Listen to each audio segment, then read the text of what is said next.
Case of today, it's number 14-4183, Hanover3201 Realty LLC versus Village Supermarkets Inc. et al. Mr. Taylor and Mr. Agaropoulos.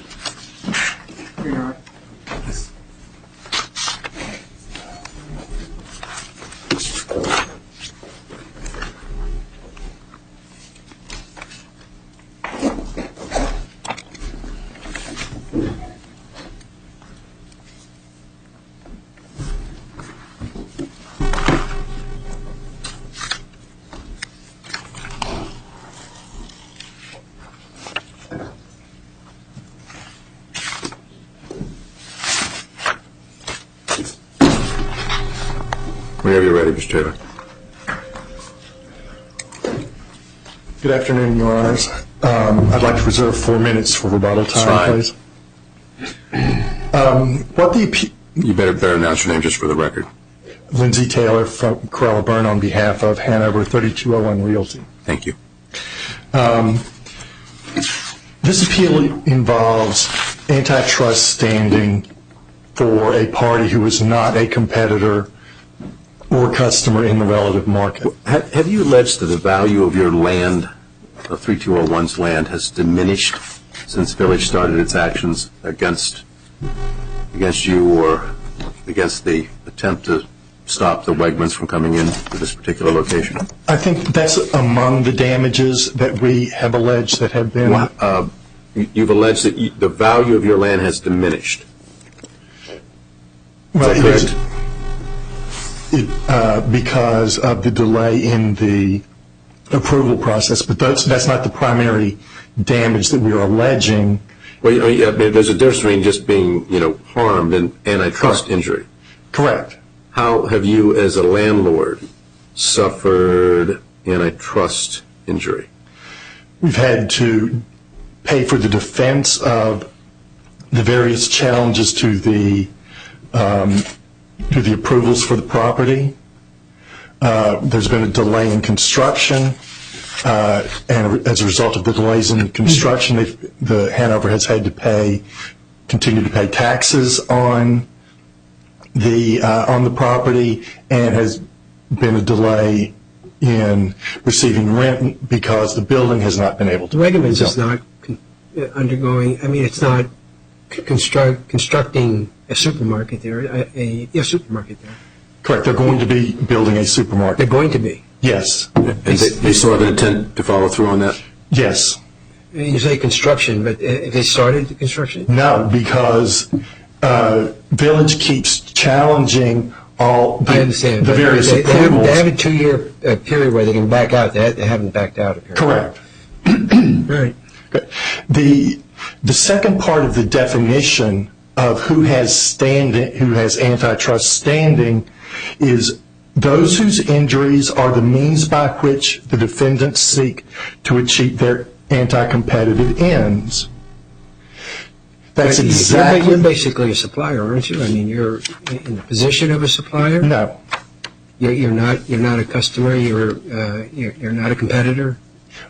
One of our other arguments is that we are a competitor we're a competitor with the captive landlord for Village's ShopRite of Greater Morristown in the supermarket shopping center market as opposed to the supermarket market, if you understand the distinction there. But what Village is really trying to do is they're trying to keep Wegmans out of the supermarket market by preventing the landlord from getting the approvals necessary to build the building that will house the supermarket. And all of the anti-competitive activities which are intended to keep Wegmans out of the market are directed at 3201 Realty. That falls exactly within the definition that this court and the Supreme Court has enunciated the standard for antitrust standing. Your argument is that you're inextricably intertwined with a major competitor of ShopRite. Correct. Inextricably intertwined is just shorthand for the second half of the definition, those whose injuries are, the injuries are the means by which the defendants seek to achieve their anti-competitive ends. And so what cases are you relying on? On At the Farm, McCready versus Blue Cross Blue Shield. Well, let's just stop with McCready. McCready was an 82 decision of the Supreme Court in which there was an alleged antitrust violation between Blue Cross and psychiatrists in order to harm psychologists. And McCready was what, a patient? Yes, she was a patient who wanted to go to a psychologist, and basically Blue Cross would cover psychiatrists but not a psychologist. And so the court said that there's an inextricable intertwining that hurt a consumer. And antitrust, normally provisions are out there to protect the marketplace. Correct. So are you a consumer? They're not a consumer, no. But Justice Brennan in that case also made the analogy that if the psychiatrist boycotted a bank because they, in order to prevent the bank from giving loans to psychologists, then that bank would certainly have an antitrust claim because it is the instrumentality by which the psychiatrists are trying to keep the psychologists out of the market. So in other words, if they can get to you, they can keep Wegman out. Right. We're the plug in the. But in fact, you were in a sense working on behalf of Wegman, weren't you? Under the lease, yes. Well, I thought that you were getting all of these permits and making all these applications so that Wegman can build a supermarket on your property. Correct. It's under the lease. It's our responsibility to get all of the necessary permits so that they can build the store that they want to build. And so long as those permits don't issue or are tied up, Wegmans can't build. And even to this day, Village is pursuing their old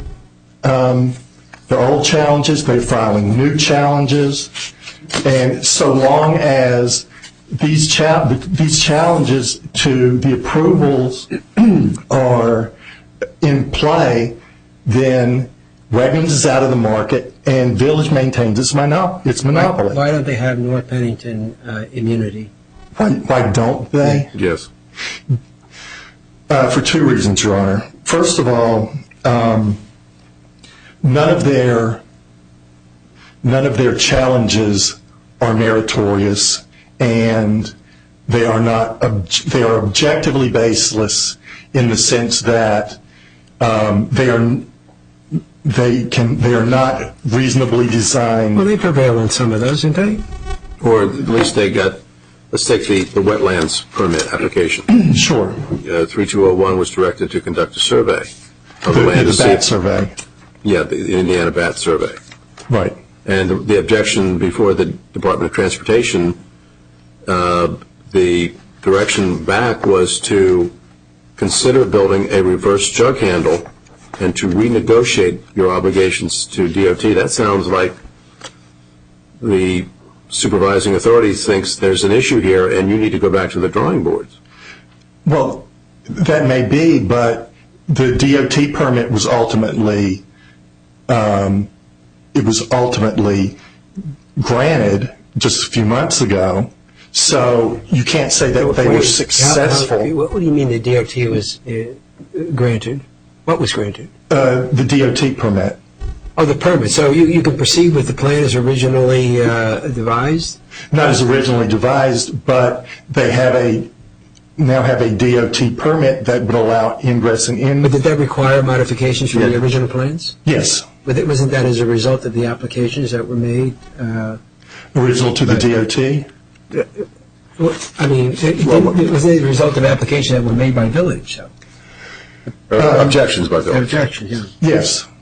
I think that. I mean, was the reverse jug handle added into the modifications? That was not something that came from Village. That came from the DOT. Well, the point is that it can't be entirely baseless. The applications can be baseless if they manage to cause a change in their plans. Well,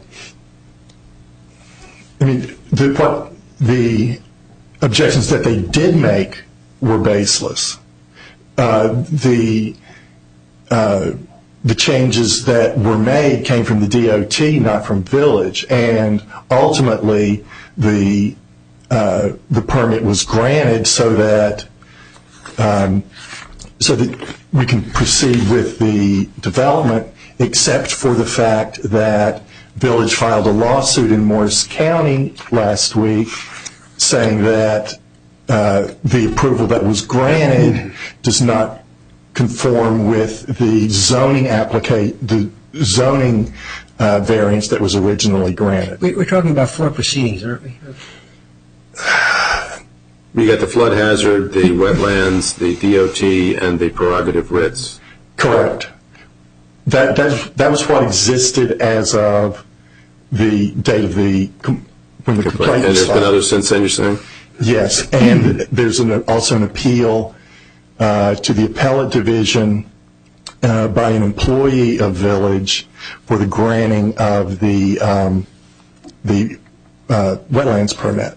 You know, when I read this suit, I'm not unfamiliar with New Jersey, and I thought to myself, yeah, it's like a whole new approach to dealing with people who are opposing development. What we'll do is we'll sue them on antitrust grounds. And frankly, in my experience, which is pretty long by now, I never saw litigation quite like this. Just over the development of a property became an antitrust suit. Is this common? The antitrust suit or this type of... Oh, no. What the defendants did is common. I understand that. Oh, that's standard operating procedure. Yeah. But is the response of an antitrust suit a new approach to it? Or I just don't remember ever seeing one. Well, I mean, part of the issue, Your Honor, is that this court has, even though it has the two-part standard, consumers or competitors in the marketplace and those whose injuries are the means by which the defendant are meant to achieve their ends, the court has never addressed or come across an issue where standing has been granted to anybody that falls within the second part of the definition. Well, the question... I mean, how common are these kind of suits in response to the standard operating procedure that some have of attempting to stop development? I couldn't tell you, Your Honor. I just don't know. I thought this. What the defendants did here, and there's no question, look, they're not operating here in the public interest. It's business. I mean, and they don't want the competitor. I can understand that. And that's good or bad, but that's the reality. Okay. But what they've done here is that they have exhausted procedures that were set up for people to follow with some success. I mean, there has been some success, I think. So where do you draw the line? Say, well, it's a sham. Well, how do you decide it's a sham? The North Pennington defense. Why is it a sham? There was a basis for a lot of their complaints. Now, most people, look, they wouldn't have done it. I understand it. They didn't do it. They weren't acting in the public interest. At least I'll assume that. But why is it a sham, though? Well, that brings me, I believe, Your Honor, to another North Pennington test, which involves when there is a series of lawsuits or legal actions, challenges, whatever, that was enunciated by USS POSCO from the Ninth Circuit following California Motor Transport, that where you've got a series of actions by a defendant, even though, by chance one or two things might be successful, if it's part of a plan by the defendant to file challenges regardless of their merits in order to make the plaintiff go through the process of dealing with the challenges, then that's another sham exception to Norr Pennington. But I think Judge Greenberg's question is, you're writing an opinion here. When is something that's done a sham when, in a couple of cases, for example, here, you're asked, one with the Department of Transportation, you're asked to go back to the drawing board and negotiate something else. So when do you consider you've crossed the line? I mean, I think you really have to look at, was it a procedural victory, for lack of a better term, a victory, or, what's the end result, really? You can have a lawsuit. Did the village achieve any victories in its 4 proceedings? Not as far as we're concerned, no. Well, other than stopping the development. Well, correct, but that's the whole purpose. Okay. All right.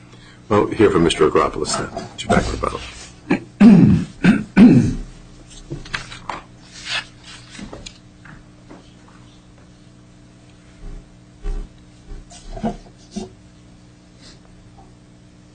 May it please the Court, Anthony Argyropoulos of Epstein Becker Green for the defendants, Village Supermarket. Judge Greenberg asked an interesting question. I mean, why is it a sham? And I was thinking when he asked the question, well, it's a sham because you really don't care about Indiana bats. You just want to keep Wegman out of competing or make sure they don't compete with ShopRite. Well, the Village Supermarkets is exercising rights that it has to object to a development. Now, as Judge Greenberg pointed... Go ahead, you finish and I'll pick up on it. Well, yeah, you say exercising its rights, but it also can be a sham in exercising your rights if your true motive is not because you care about the wetlands, not because you care about a particular permit, but rather you just want to keep them out so that Village ShopRite can have sort of corner of the market. Well, you want to keep a competitor out. Under Norr Pennington, you have a 2-part test, as the panel is well aware. The first panel is, the first part of the test is, well, is there probable cause? Is there an objective? Well, subjectively intend to interfere, and then there's an objectively basis. Correct. Baseless. And so the issue here is is 2-part. One, is there probable cause to bring an objection? And that answer in this case is yes, because there has been success as to some of these objections. And these aren't a series of litigations. These are basically part and parcel of one objection to one project. Well, it seems as if at every opportunity to object to anything with regard to this development, there is an objection put up. I mean, we've got 4 before us, and we're told that there's others after it. You're not really contending that you're not subjectively intending to interfere. I didn't see that in the briefs. So then we really get down to whether it's objectively baseless. And we were talking with Mr. Lindsay that, well, maybe the DOT objection, which led to some revisions in the traffic plan, may make that particular one not objectively baseless. But you've got, for example, the first two, or the flood hazard. I mean, that was dismissed basically as meritless. The prerogative writs was dismissed as basically meritless. Wetlands, somebody says, hey, there might be Indiana bats. Why don't you just go find out if there are Indiana bats? That's conceivably baseless.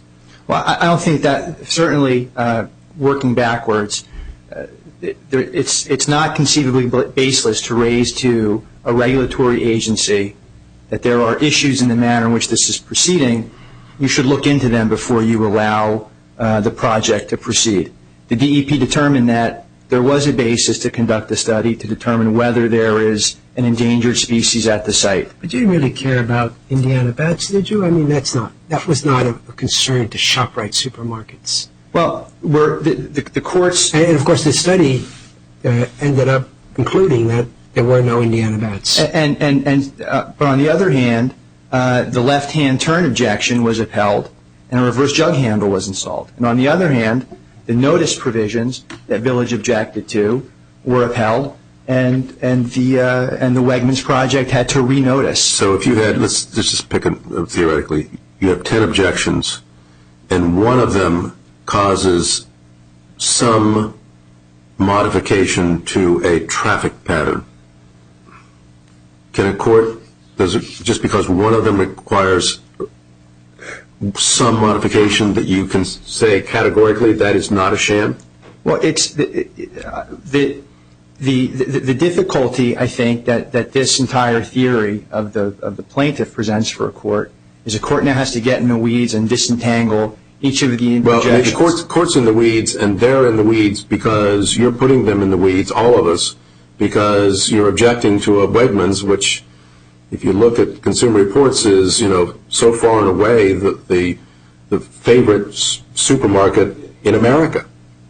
I've never been in one, so I can't tell you. But the latest Consumer Reports is, you've seen it, have you not? I have not, Your Honor. It's Wegmans and everybody else. I read it. I think Wegmans must have written it. It was a fabulous report.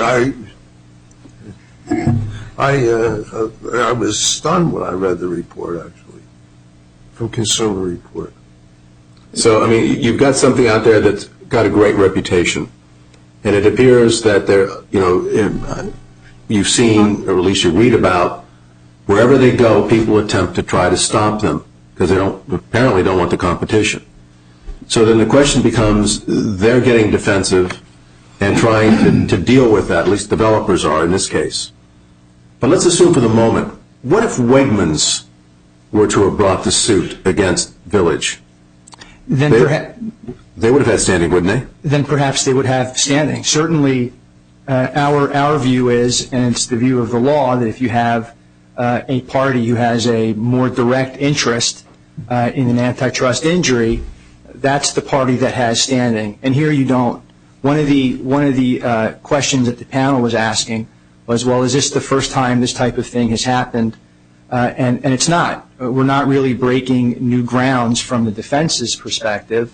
The South Haven case held that a developer's interest in lost rents or the devaluation of its property was insufficient to represent an antitrust injury, and consequently in South Haven, which is a Sixth Circuit case, that appellate court dismissed the case. I asked that this happened before, not from your point of view, but whether a suit like the plaintiff brought, whether this was a new idea or a new way to challenge the challenge.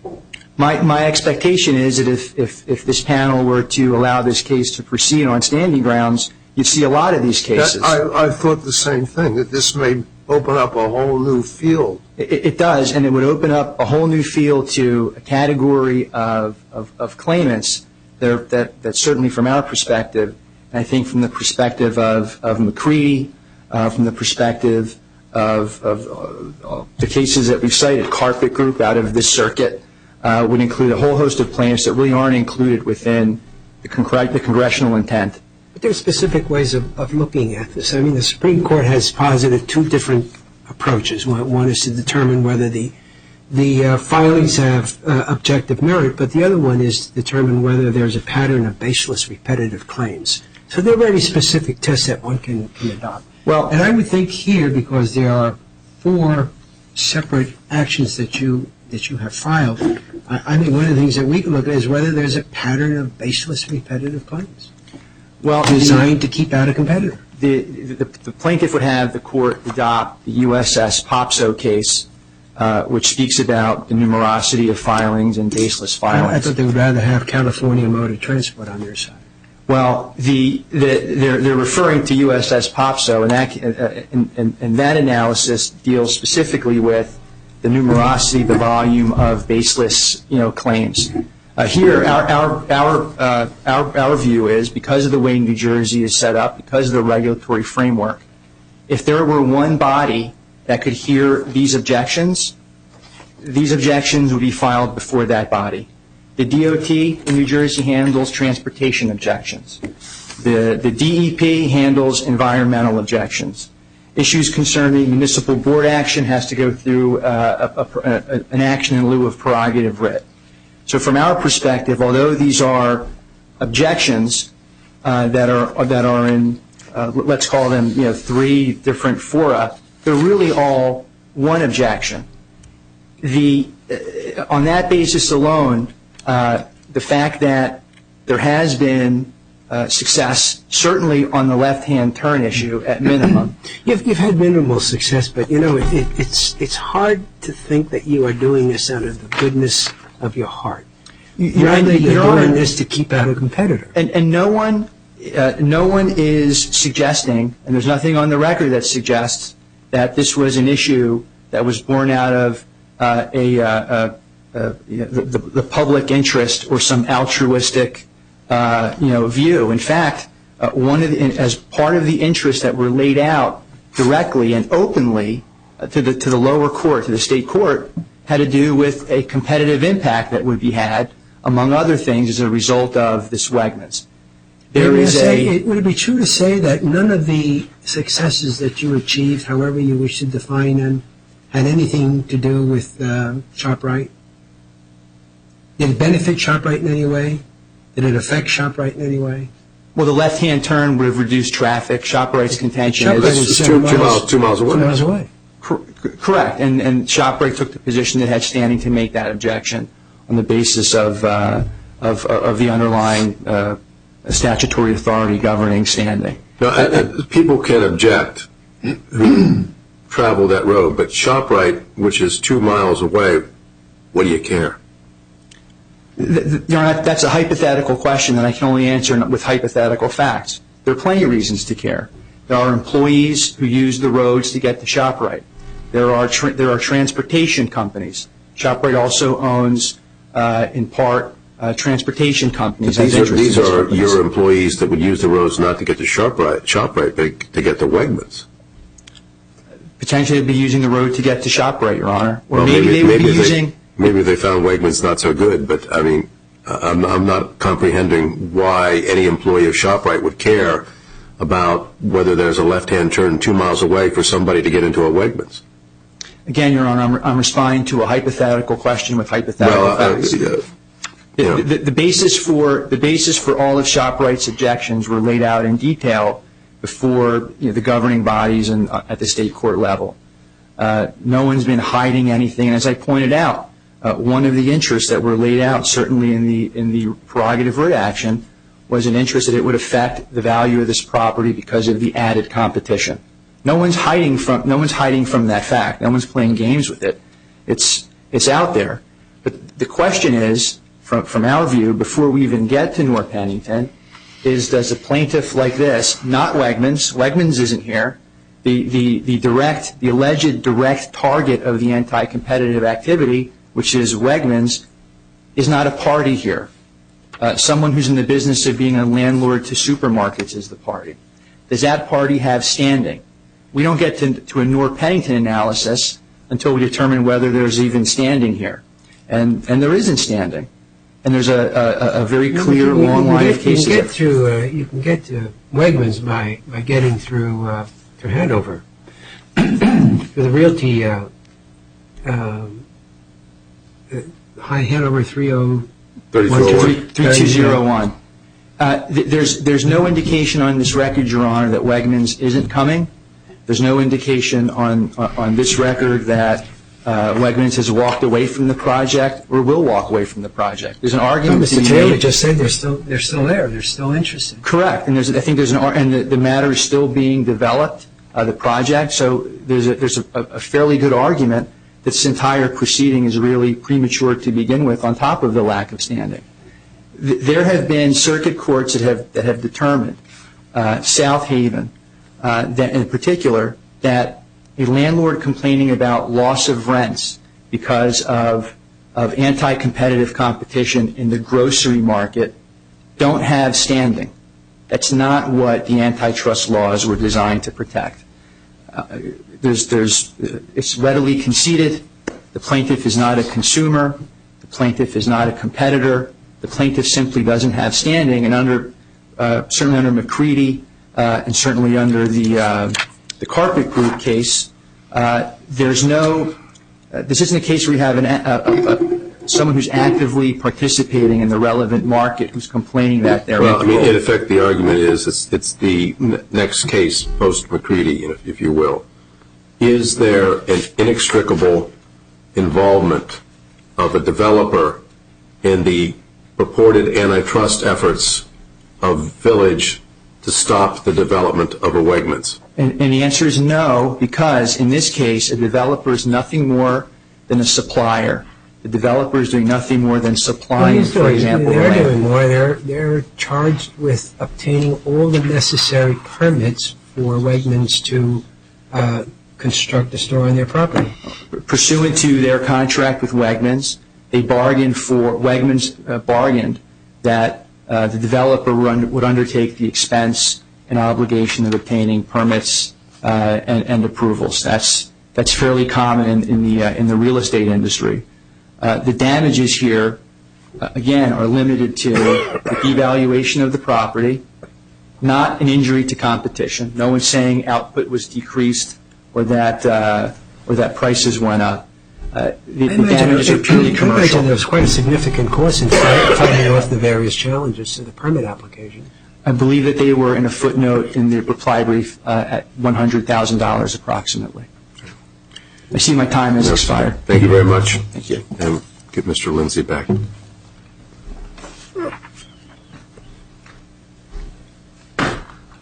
Mr. Lindsay, if you'll start with Yes. the Sixth Circuit case in South Haven is at least somewhat helpful to your opponent's side in terms of antitrust standing.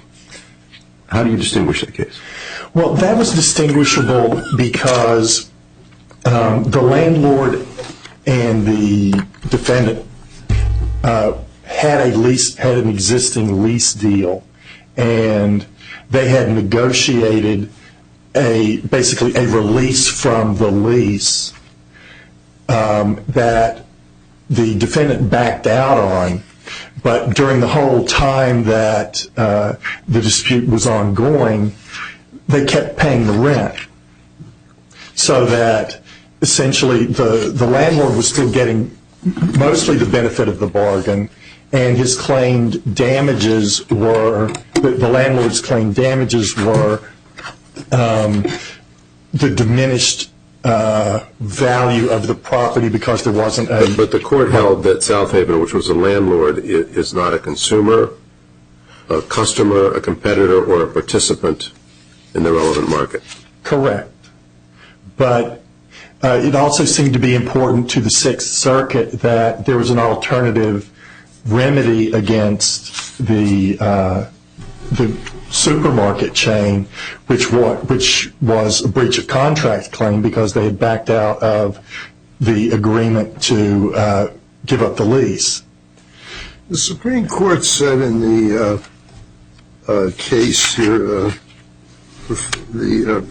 I guess they call it the pre-case, that the sham exception to the North Pennington defense had two elements, and one was that the defendant's legal action was, and I quote, objectionably baseless in the sense that no reasonable litigant could realistically expect success on the merits.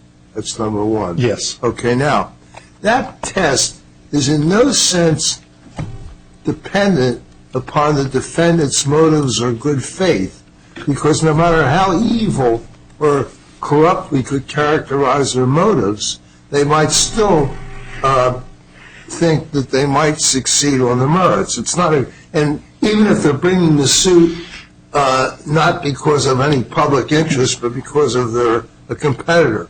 But then you have to show that. And then if they show that, then you have to also show that they're trying to interfere directly with the business relationships of a competitor through the process. Now that, of course, now we get involved in the motives. But can we say here that the suits, all these things were baseless when they did have some success? Now, maybe and Judge Ambrose says, well, what do they care about the bats? That may be true. But if they did something and the bats got this examination, then they may have had success. Well, I think, first of all, that depends on how you define success and how you want to divide up the different challenges or whatever. But ultimately, they were unsuccessful. No, if they said, you didn't give proper notice, Right. and therefore you have to go back, and we're objecting because the notice isn't proper, and the agency agrees it wasn't proper, give more notice, then they were successful. Now, maybe the ultimate outcome of the procedure was not successful, but the objection was successful. Well, the agency didn't rule, for example, on the notice, the agency didn't rule that the notice was improper. The client, 3201 Realty, got this objection and said, okay, fine, mate. Well, the purpose of the objection was so that notice would be given. And as a result of the objection, it was given. Right.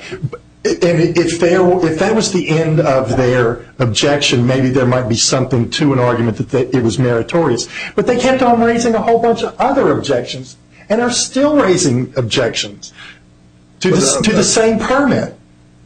It's over raising whatever comes to their mind. They lose on one thing, they come up with something different.